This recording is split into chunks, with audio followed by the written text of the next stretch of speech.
Okay, Martin. Well, welcome to our fancy new studios here at Point of Rental. Yes, very, very nice and textured. Thank you. Don't Like- don't push too hard on those. They're Yeah, I just noticed they're very gently stuck to the wall. unstable at Yes. best. Well, through the magic of TV, if you've ever been on a set, it's like, wow, this is really cheap and garbagey, and then like it looks really nice on camera. Yeah, so. you show up and then it's great. Yeah. Yeah.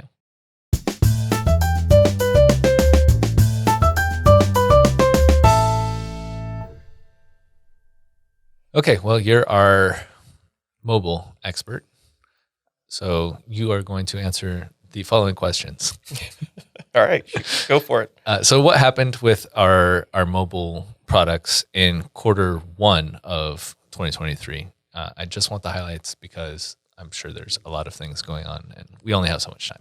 Yep. Yeah. Two quick highlights. We went to our general availability with PR1, and that's with our Elite software. So we launched a feature called Routes that syncs up with the dispatch center in Elite. So a user can set up a driver with stops, and then that trickles down into one. They then, in one, would see the route, the stops, and then be able to do the condition check for a delivery and or a pickup. Cool. And I heard that there's some other functionality in the works, at least as far as like Syrinx goes. Mm-hmm. What's that? Yeah, so for Syrinx, we're doing operators, and so that's a functionality. We actually had some legacy products that did very similar, but didn't have proper security or functionality in terms of iOS and Android. So we got that into PR1 and are currently in our beta with Syrinx today. So Okay, cool. looking to do general availability before the end of Q2 there. Cool. So I just spoiled my next question. So good job, myself. We're off to a great start. So I know product managers love predicting the future because they love to be held accountable to things that they can't necessarily control. So instead of holding you accountable, I'm just going to include at the very beginning, hey, everything you say here is subject to change. So is there anything you're excited about that should be upcoming in about around the next quarter or so? Sure. Yeah. So we are obviously excited about operators coming into for our Syrinx customers.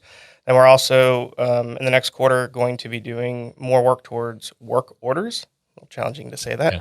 but we are delivering the ability to add and remove parts on work orders as well as create and close work orders from PR1. So extending our current mechanics functionality, repair people doing work off site with those features.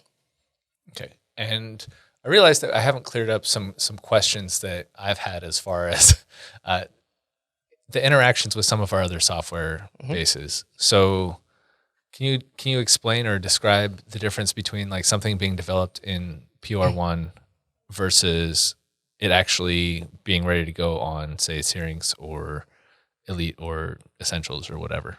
Sure. Yeah. So the development for PR1, the team itself, we work on our specific mobile app, and then the work that follows in for either Essentials, Syrinx, or Elite is the ingest of that work. So being able to show the tasks that they completed on a checkout, or being able to have the conditioned photos associated to the item that was in question and had the photos taken of it. So the work delivered towards PR1, or when we say we're at general availability for Syrinx or Elite, that was incumbent of not just mobile development, but also Elite development, Syrinx development, Essentials development.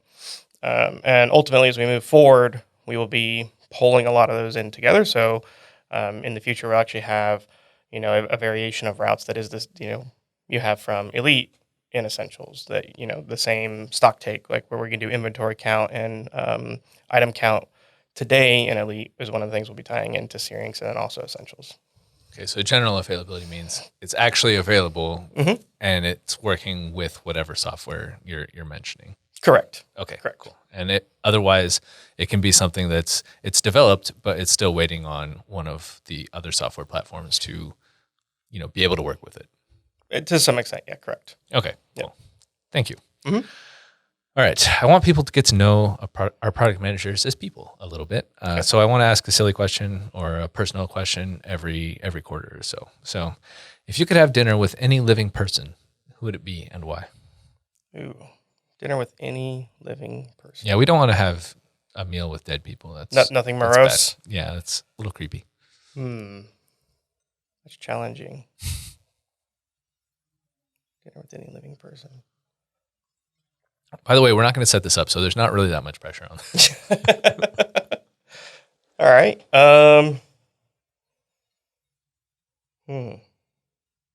Like almost like it's the moment you asked me that, like almost every name that I probably would have answered in an organic conversation has now escaped me. Every person's name you've ever known has slipped run away. Slipped my mind. I don't know. I mean, I almost want to like maybe just have a conversation with maybe someone like I know this probably like raise an eyebrow, but someone who does something just so completely off the wall just to see what powers them. Maybe like Greta Thunberg or someone in that nature, like where they're such an outstanding individual just in the world in general, but not necessarily just for my benefit of the conversation, but just to really kind of pick at it to see like what makes them chirp and what moves them forward. Which honestly is probably not a great example, maybe not the person I would choose, but someone to that extent I think is what I would go for. It is just someone who's so a bit far removed from what you'd say the status quo is, just to see what drove them to being that person. All right, I like it. All right, well, thanks, Martin. We'll check in with you next quarter and see what's up with the app and yourself. All right, great. Thank you very much. It sounds good. Thank you.